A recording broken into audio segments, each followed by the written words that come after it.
잘 아시는 것처럼 고난주 가운데 목요일을 세족 목요일이라고 얘기합니다. 교회는 전통적으로 세종 목요일이라 부르며 주님께서 제자들의 발을 씻기심으로 성김의 본을 보이신 것을 기억하고 그리고 기념하고 교훈으로 삼는 날이 바로 오늘이 되는 것이지요. 세종 목요일 섬김 이렇게 되는 것이지요. 그런데 여러분들한테 여쭤볼까요? 우리가 섬긴다고 했을 때 최고의 섬김이 무엇일까? 여러분들은 무엇이라고 답을 하시겠습니까?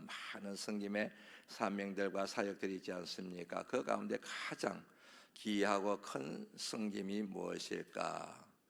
한마디로 말씀드리면 무엇을 말하든 예수 그리스도의 피 묻은 복음을 전하는 것, 이것이 바로 최고의 섬김이라 그렇게 정리를 하시면 좋을 것 같습니다. 성서를 합니다. 그리고 또 부엌에서 일을 돕기도 합니다. 찬양 예배에서 이 모양 저 모양으로 섬기기도 합니다. 그런데 무엇을 섬기든 결국은 하나로 지향하여야 되는데 그게 바로 예수 그리스도의 피 묻은 복음을 전하는 것이지요. 그런 면에서 예수 그리스도의 피 묻은 복음을 전하는 것은 단지 선교한다, 전도한다는 차원을 넘어서는 것이지요. 예수 그리스도의 피 묻은 복음을 전하는 것은 바로 우리가 주님의 사랑으로 섬기는 것을 의미한다. 그렇게 정리를 하시는 게 맞을 것 같습니다. 우리는 교회학교 교사 봉사하고 찬양으로 봉사하고 이것만을 섬김이라고 생각하는데 복음을 전하는 것이 가장 궁극적인 우리의 섬김이어야 된다는 얘기인 것이지요. 세례 문답을 할 때 제가 꼭 묻는 질문들이 있습니다. 그 중에 하나가 예수님이 누구예요? 그렇게 묻습니다. 예수를 누구라고 생각하십니까? 그렇게 질문을 던지는데 여러분들에게도 한번 던져볼까요? 여러분들은 예수님을 누구라고 알고 믿고 있으십니까?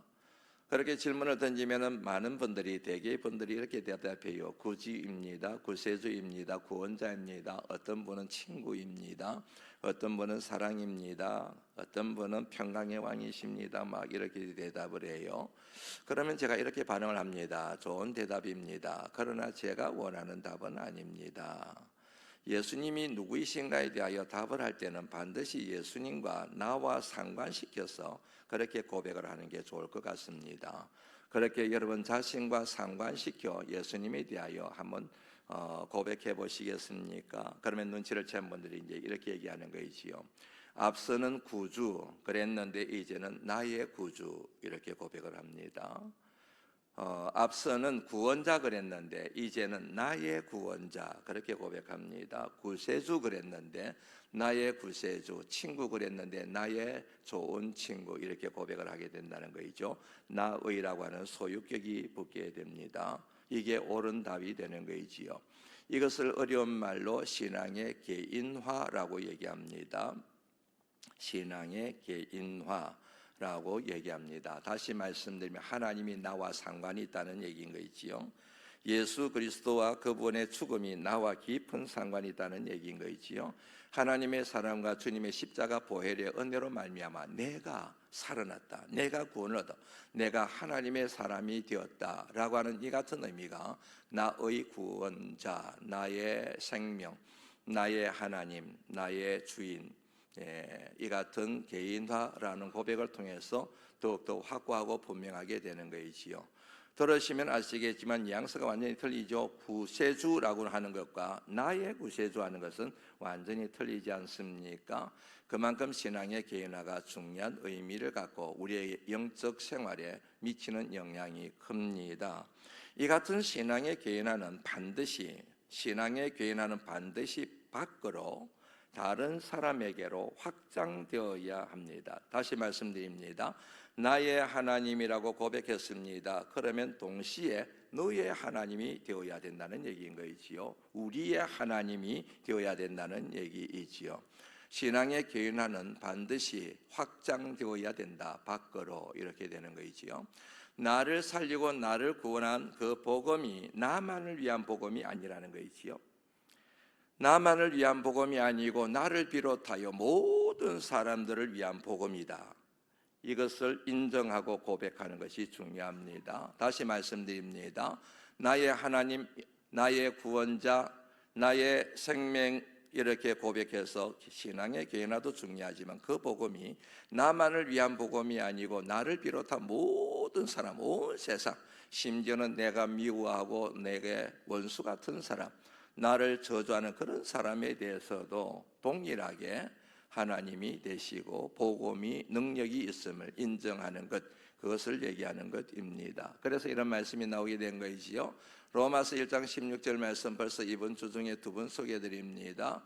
내가 복음을 부끄러워하지 아니하노니 이 복음은 모든 믿는 자에게 구원을 주시는 하나님의 능력이 됨이라. 나에게만 구원이 되는 게 아니고 모든 사람들에게 다 능력이 된다는 것이지요. 먼저는 유대인, 또 헬라인에게로다. 헬라인은 이방인이지 않습니까? 유대인만을 위한 복음이 아니고 모든 이방인들을 위한 복음이 된다 하는 것이지요. 복음의 확장성에 대한 그런 내용입니다. 이 같은 말씀은 여러분들이 잘 알고 있는 요한복음 3장 16절 말씀을 통해서도 명확하게 정리가 되지요. 하나님이 세상을 이처럼 사랑하사, 하나님이 사랑하신 것이 어디입니까? 세상인 것이지요. 나만 사랑하는 게 아닙니다. 내 가족만 사랑하는 게 아닙니다. 하나님은 온 세상을 사랑하사 독생자를 보내셨다. 그러므로 세상 누구든지 예수 그리스도를 믿으면 그 사람은 영생을 얻게 될 것이다. 복음이 온 세상에 미쳐야 될 것임에 대하여 우리에게 도전하고 있는 말씀이지 않습니까? 우리가 신앙의 여정을 걸어갈 때 참 조심해야 될 것들이 많이 있습니다. 그 중에 하나가 뭐냐면 복음을 사유화하는 것입니다. 이거는 개인화하고 틀리는 겁니다. 복음을 사유화하는 것입니다. 땅을 사유화하듯이 내 것으로 만들듯이 복음을 사유화하는 것입니다. 이 같은 복음을 사유화한 사람들에게 나타난 특징이 있습니다. 우리 교회만 구원이 있어, 우리 교회만 복음이 있어, 우리 교회 와야 돼. 다른 교회를 다니고 신앙생활을 잘하고 있는데도 불구하고 굳이 우리 교회 와야 된다고 교회 다니고 있는 사람들을 전도하는 것도 일종의 복음을 사유화한 결과에 해당이 되는 것이지요. 다시 말씀드리면 예수 그리스도의 복음이 어떤 특정한 집단이나 어떤 특정한 계층에게만 복음이 능력이 나타나는 것이 아니라 모든 사람에게, 온 세상에 복음의 능력이 나타나는 것을 인정하는 것, 그것이 우리에게 필요하다는 얘기인 것이지요. 그런데 내게만, 내 가정에만, 그리고 우리 교회만, 내가 믿고 있는 교단에만 복음이 권위가 있다고 인정하면은 그것은 바로 복음의 사유화되는 것이지요. 그러면 여러분, 이 같은 복음의 사유화를 가진 사람에게 나타나는 미시한 특징들이 있는데 그 중에 하나가 뭐냐면 나만 믿으면 그만이에요. 나만 믿고, 나만 예수 그리스도를 믿고 구원을 얻으면 그만입니다. 복 받으면 그만입니다. 조금 더 넓혀서 내 가족들이, 내 식구들이 예수를 믿으면 그만입니다. 남들이야 예수님을 믿든 말든 상관이 없어요. 그분들하고는 전혀 관심을 기울이지 않습니다. 오직 나와 내 식구들만 예수님을 믿고 복음을 믿고 하나님의 자녀가 되고 천국 시민으로 살아가면 된 거지 뭐, 다른 사람이야 어떻게 되든 내 알 바가 아니지 뭐, 이런 생각을 가진 것도 일종의 복음을 사유화한 부작용 가운데 나타나는 부정적인 병폐라고 하는 사실입니다. 그러면 한번 생각해 보시겠습니까? 복음을 사유화합니다. 그리고 복음을 자신에게만 적용을 시킵니다. 나만, 내 식구들만 예수 그리스도의 피 묻은 복음으로 구원을 얻었습니다. 그것만 딱 인정하는 사람에게는 전도에 대한 관심이 열릴까요? 아니요. 전도에 대한 관심이 없어요. 그런 사람들은. 선교에 대한 마음이 열릴까요? 아니요. 전혀 선교에 대한 관심이 열리지 않습니다. 그냥 교회에서 하도 얘기하니까, 그리고 양심에 좀 걸리낌이 생겨서 뭐 전도 얘기하고 기도할 때도 뭐 전도하게 해주세요, 우리 교회가 선교하는 교회가 되게 해주세요, 막 그렇게 얘기하지만 실상은 그 마음속에는 전도에 대한 관심이 없습니다. 선교에 대한 관심이 미치지 않습니다. 왜냐하면 나는 이미 예수 그리스도 복음으로 말미암아 구원을 얻었고 우리 식구들도 다 예수를 믿는 판국인데 굳이 그 사람들에게까지 내 시간과 내 에너지를 사용할 필요가 뭐 있어라고 하는 이 같은 잠재의식이 복음을 사유화한 잘못된 믿음의 사람들에게 나타나는 특징이라고 하는 것입니다. 그래서 이런 사람들은 교회 안에서 새생명 전도 축제를 합니다. 거리 전도를 합니다. 이런 일에 대해서는 별로 크게 관심이 없어요. 이런 말에 대해서 마음이 뜨끔 찔리는 분들이 의외로 많으실걸요. 나는 이미 예수를 믿기 때문에 구원을 얻었기 때문에 다른 사람은 2차적인 거이지요. 관심이 있다고 한다면 내 부모님과 내 자녀들과 그리고 내 배우자가 예수님을 믿느냐 믿지 않느냐 거기에만 관심이 가 있을 뿐이지 밖에 돌아다니는 이 많은 사람들, 세상의 복음이 확장되는 것에 대해서는 별로 크게 관심을 두지를 않는다 하는 것입니다. 사도행전 1장 8절 말씀 보시겠습니까? 오직 성령이 너희에게 임하시면 너희가 권능을 받고 예루살렘과 온 유다와 사마리아와 땅끝까지 이르러 내 증인이 되리라 그러셨습니다. 약속의 말씀대로 그들에게 성령이 임했습니다. 권능이 주어졌습니다. 그러면 마땅히 그 다음 단계가 무엇이어야 됩니까? 복음을 전해야 되잖아요. 예수 그리스도의 증인이 되어야 되지 않습니까? 어디에서부터요? 예루살렘. 예루살렘에서부터 유다로 사마리아로 땅끝으로 복음을 전하러 가야 되지 않습니까? 움직여야 되지 않습니까? 그런데 가지를 않아요. 왠 줄 알고 계시죠? 유대인들은 복음을 먼저 들었던 유대인들은 이방인들에게 복음이 전해지는 게 싫은 거예요. 다시 말씀드립니다. 성령을 받았습니다. 마땅히 예루살렘을 벗어나서 유다와 사마리아와 땅끝까지 이르러 복음의 증인이 되어야 되는데 안 해요. 그 복음을 사유화해버립니다. 복음을 예루살렘에 가둬버리고 못 나가게 딱 만들어버립니다. 왜냐하면 이방인들이 그 복음을 알고 예수님을 믿고 구원 얻는 게 싫었다는 얘기인 거이지요. 그건 하나님의 뜻이 아닌 거이지요. 그래서 하나님께서 그들에게 철퇴를 내리시게 되는데 그게 바로 예루살렘 교회, 초대교회에 내린 핍박이지 않습니까? 박해이지 않습니까? 그 같은 박해를 통하여 모여있던 그 복음의 불씨들을 확 흩어버리시지 않습니까? 스데반의 순교가 바로 물꼬를 트는 핍박과 박해의 전형이 되는 것이지 않습니까? 이를 통하여 복음을 사유화하는 것, 나 혼자 예수님을 믿는 것으로 우리 가족이 다 예수님을 믿는 것으로 거기에 천착하여 사마리아로 땅끝으로 가서 복음을 전해야 될 사명을 망각하고 그냥 거기에 대해서 무책임하게 살아가는 것에 대하여 하나님이 얼마나 미워하시는지, 그것에 대하여 하나님의 뜻이 아님을 이 말씀을 통하여 명확하게 정리를 할 수 있는 것이지요. 이 같은 맥락에서 오늘 본문 말씀을 들여다볼까요? 잘 알고 있는 내용이지 않습니까? 잃어버린 양의 비유이지 않습니까? 잃어버린 양 100마리가 있었습니다. 그런데 한 마리가 도망을 갔습니다. 그 한 마리를 찾아서 99마리를 두고 길을 떠나서 결국에는 찾아내서 그 잃어버린 양을 데리고 와서 잔치를 벌이며 기뻐하는 모습이 그려져 있는 말씀이 되는 것이지요. 99마리가 있습니다. 한 마리가 나갔어요. 99마리가 있습니다. 그 99마리는 목자의 음성을 잘 듣습니다. 순종합니다. 얼마나 착한지 모릅니다. 얼마나 순종적으로 잘 따라오는지 모릅니다. 그 99마리로도 충분하지 않습니까? 그런데 굳이 한 마리를 찾아 나설 필요가 뭐 있습니까? 말도 잘 안 듣고 속만 썩이고 문제만 일으키는 어쩌면은 엉덩이에 뿔랑 같은 양일 가능성이 높은데 아니 있으라 그랬는데 안 있고 나가버렸잖아요. 자리를 지키라 그랬는데 자리를 떠나버렸지 않습니까? 제발 울타리를 벗어나지 말라고 그렇게 애원하고 가르치고 도전했는데도 불구하고 울타리를 훌쩍 넘어가거나 울타리를 깨뜨려버리고 스스로 나가지 않습니까? 불러온다고 해서 되겠습니까? 찾아서 불러와서 울타리 안에 다시 집어넣는다고 해서 이제는 말을 잘 듣겠습니까? 제가 볼 때는 그럴 공산이 별로 없는 것 같은데요. 그럼에도 불구하고 또다시 불러오는 한이 있더라도 또다시 데려오는 한이 있더라도 그렇게 잃어버린 양을 찾아 나설 것을 오늘 말씀이 우리에게 촉구하고 있는 내용이 되는 것이지요. 99마리에 안주하지 말고 울타리 속에 있는 99마리로 만족하지 말고 울타리 밖으로 뛰쳐나간 그 한 마리를 찾아서 시간과 모든 에너지를 다 사용해라. 그래야 된단다.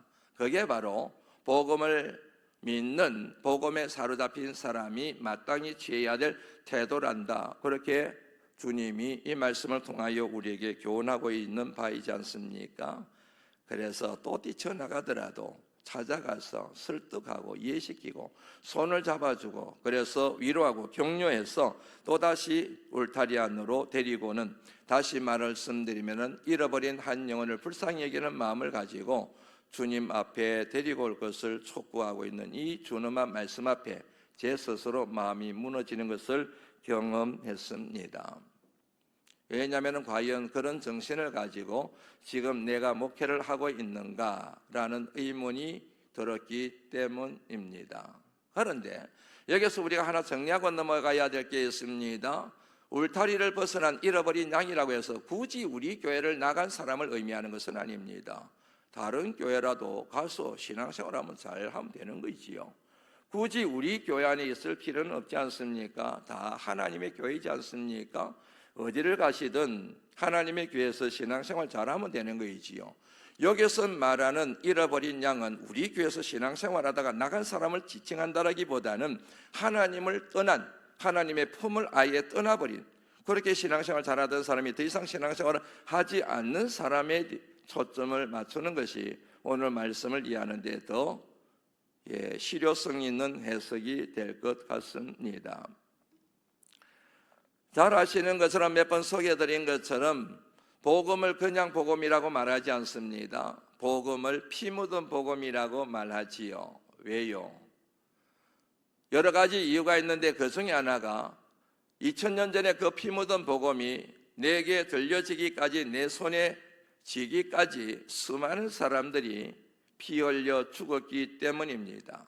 수많은 사람들이 이 사람에게서 저 사람에게로, 이 잃어버린 영혼에게로 저 잃어버린 영혼에게로 찾아가서 복음을 전하는 과정에 헌신하고 희생하고 죽임을 당한 그런 흔적들이 배어있기 때문에 복음을 그냥 복음이라 말하지 않고 피 묻은 복음이라고 얘기하는 것입니다. 그러므로 이 같은 피 묻은 복음의 의미를 정확하게 알고 있는 사람은 그 같은 피 묻은 복음이 내게 전해져서 누군가의 헌신과 누군가의 희생과 누군가의 섬김으로 내게 전해져서 내 영혼이 구원을 얻었다고 고백하고 자백하는 사람들은 누구든지 항상 잃어버린 영혼에 관심을 두고 그들을 주님 앞으로 인도하기 위하여 빚진 마음을 가지고 그들에게 있는 시간과 에너지, 물질이든 건강이든 힘이든 사용하여 그 잃어버린 영혼을 찾아가게 되고 그 영혼을 주님 앞으로 인도하기 위하여 힘쓰게 되어 있다는 얘기인 것이지요. 그런데 이 같은 피 묻은 복음의 의미를 이해하지 못했거나 이해를 했더라도 그 복음을 소유하기만 했다면, 그 복음을 소유만 하고 있다면, 그 복음을 사유화하고 있다고 한다면 그런 분들이 잃어버린 영혼에게 가서 복음을 전하는 것은 요원하다, 그렇게 말씀을 드릴 수가 있습니다. 오늘 본문 말씀을 통하여 우리에게 주시는 준엄한 하나님의 도전들이 있는데 그 중에 하나가 그리스도의 피 묻은 복음은 우리가 소유하는 것이 아니라 잃어버린 양에게로, 잃어버린 영혼에게로 찾아가서 그들에게 전해 주어야 될 복음임을 우리에게 명시적으로 도전하고 있습니다. 지난 주일 오후 찬양 예배 시간에 우리 홍사영 권사님께서 부근을 전도한 것에 대하여 간증을 하셨습니다. 부근을 전도한 것만 간증거리가 있다고 한다면 권사님에게 간증을 부탁드리지 않았을 겁니다. 권사님은 정말 죽어가는 영혼을 불쌍히 여기는 마음을 가지고 시간을 내어서 거리로 나가서 복음을 진실하게 전하고 있는 분이기 때문에 더하여 그렇게 간증을 부탁을 드렸습니다. 얼마나 영혼을 불쌍히 여기고 하나님의 품을 뛰쳐나간 영혼을 얼마나 긍휼히 여기는 마음이 많으시면은 거리에 나가서 그렇게 힘있게 복음을 전하시겠습니까? 차제에 부근에 대한 전도 방법도 제게 큰 도전이 되었고 심지어는 충격적인 내용이었습니다. 제게 권사님이 직접 얘기하신 겁니다. 목사님, 우리 남편 아무리 예수님을 전해도 듣지를 않아요. 속이 상해 죽겠어요. 제게 그런 말씀을 지금까지 신앙생활 10몇 년 동안 하는 동안 얼마나 많이 말씀하셨는지 모릅니다. 권사님의 애통한 마음이 그대로 전달이 되지요. 그런데 얼마 전에 이런 말씀을 하시는 겁니다. 목사님, 드디어 우리 남편이 교회 나온대요. 아니, 권사님 어떻게 돼서 그렇게 됐습니까?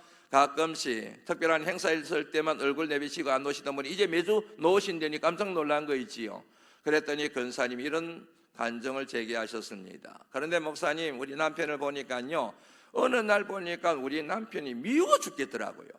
미워 죽겠더래요. 남편이 믿겠습니까? 아니요. 남편이 묻는 게 아니라 그렇게 복음을 전해도 마음이 움직이지 않도록 그 배후에서 그 남편의 영혼을 묶고 있는 사탄의 세력에 대한 분노가 권사님에게 생겼다는 걸 제가 알았어요. 남편의 영혼이 불쌍해서 주님 앞으로 인도하기 위하여 몸부림치고 있는 권사님인데 그 남편이 뭐가 믿겠습니까?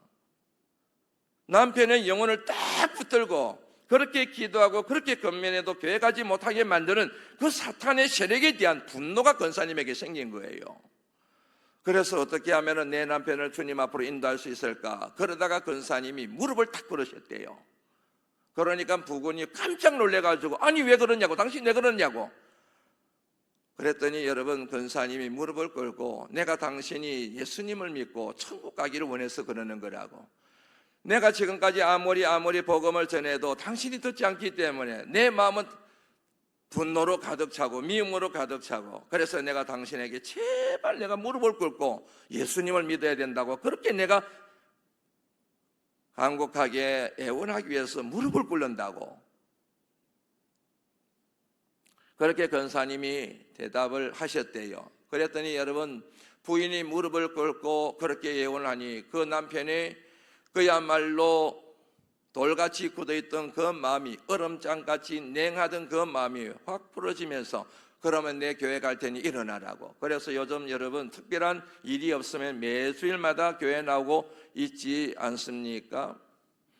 저는 여러분 권사님의 그 얘기를 들으면서 오늘 본문 말씀이 사실은 생각이 났습니다. 99마리를 두고 잃어버린 한 마리 양을 찾아서 들로 산으로 계곡으로 이리저리 헤매며 시간과 에너지를 다 사용했던 오늘 본문 말씀에 나오는 목자의 심정이 바로 그 권사님의 심정에 있구나 하는 생각이 들었습니다.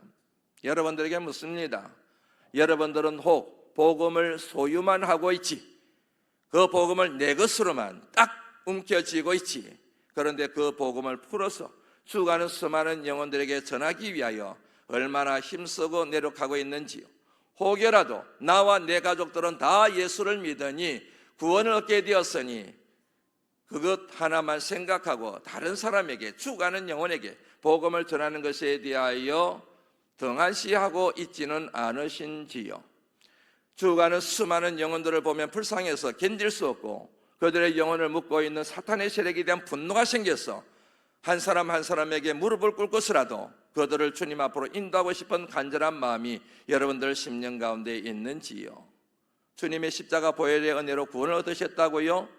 주님은 우리를 구원하시기 위하여, 우리를 살리기 위하여 하늘 영광 고자 버리시고 이 땅에 오시고 수치와 멸시와 조롱을 당하시고 십자가 위에 죽임을 당하셨는데, 그런데 우리는 너무 편안하게 신앙생활하고 있는 거 아닙니까? 전도에 대해서, 선교에 대해서 너무 낭만적으로 생각하고 있는 거이지 않습니까?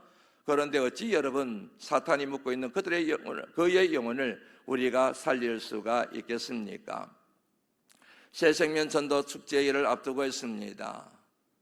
열심히 하시는 분들이 계십니다. 그럼에도 불구하고 움직이지 않는 분들을 볼 때마다 저분은 과연 십자가 피 묻은 복음의 은혜를 알고 있을까 하는 의문이 드는 것이 사실입니다. 그것은 저 자신부터 항복해야 할 정도로 저 자신도 미지근한 것 아닌가 하는 것 때문에 마음앓이를 요즘 심각하게 하고 있습니다. 여러분들은 어떠신지요? 고난주간 좋지요. 고난주간 은혜 받기 위하여 십자가 은혜를 생각하기 위해 이 자리에 나오신 건 너무 잘하셨습니다.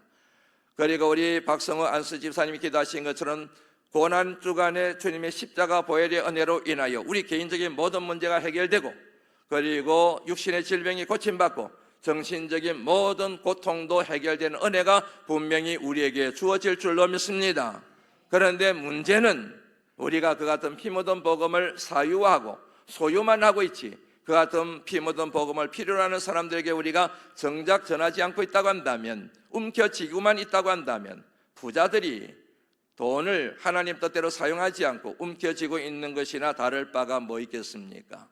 사랑하는 성도 여러분, 잃어버린 영혼을 불쌍히 여기시고 그들에게 복음 한 톨이라도 전하기 위하여 몸부림치시는 저와 여러분들 되시기를 말씀이 육신이 되어 우리 가운데 가시는 주님의 이름으로 축원합니다. 주님의 이름으로 축원합니다. 하나님 감사합니다. 오늘도 저희들에게 따끔한 말씀 주심을 감사합니다. 하나님, 고난에 대하여 수도원적으로 하나님 묵상하고 넘어갈 계제가 아님을 다시 한번 깨닫게 됩니다. 주님의 십자가 은혜는 현실입니다. 실제입니다. 그 같은 은혜가 우리 심령 가운데 차고 넘쳐날 때에 우리가 복음의 빚진 자로서 복음을 땅끝까지 전파하는 일에 온 신경을 쓰고 우리에게 주어진 시간과 에너지를 사용하며 그 거룩한 사명을 감당하게 될 줄로 믿습니다. 죽어가는 사람들이 그리도 많은데, 하루에도 자살하는 사람들이 저런 많은데, 좌절하고 절망하고 고통 가운데 울부짖으며 우상들을 찾아다니는 사람들, 그런 청년들이 차고 넘쳐나는데, 우리들은 내가 예수님을 믿기 때문에 구원을 얻었다는 그 같은 뜻, 그리고 우리 가족들은 다 예수님을 믿는다는 이유 하나만으로 그들에게 마땅히 복음을 전해야 함에도 불구하고 안일한 태도를 취했음을 주님 앞에 고백합니다. 주님, 저희들의 죄악을 용서하여 주시옵소서. 복음에 대한 뜨거운 열정이 회복되기를 원합니다. 죽어가는 영혼을 찾아서 산으로 들로 헤매며 그들의 이름을 부르며 기도할 수 있는 심령이 되기를 주여 간절히 빌고 소망합니다. 저희들 심령 가운데 성령을 부어 주옵소서. 뜨거운 마음을 허락하여 주옵소서.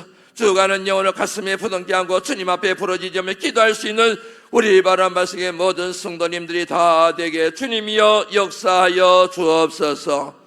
그리할 때 그 사명 감당할 수 있도록 우리에게 또 다른 은혜를 주실 줄로 믿습니다. 또 다른 은사를 우리에게 채워주실 줄로 믿습니다. 그 같은 하나님 축복의 선순환이 우리 바람바스 교회 안에 일어나기를 간절히 빌고 소망합니다. 이를 위하여 이 시간 우리가 기도할 때 하늘문이 열리기를 원합니다. 이것이 마가의 다락방이 되기를 원합니다. 이것이 바로 하나님 갈멜산이 되기를 원합니다. 성령을 부어 주옵소서. 예수님 거룩하신 이름으로 간절히 기도드리옵나이다. 아멘.